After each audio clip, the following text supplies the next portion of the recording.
Básnik by povedal, že máš oči ako súmrak nad milovaným mestom a pusu, keď vystúpiš z autobusu, celúčička ulica otočí hlavu.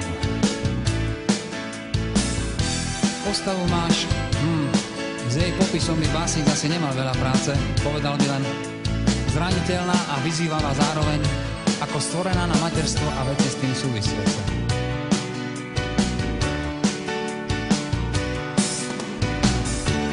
Minule, už ani neviem, kde to bolo, si zasa raz nahodila ten svoj pohľad a posmešne zdvihla kútik a všetci muži naokolo sa zatvárili, ako by sa v tej chvíli musel svet zrútiť.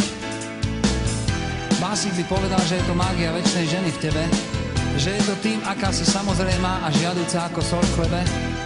Básnik by o tebe určite napísal veľkú, velikánsku básnickú zbierku, ak nie dve.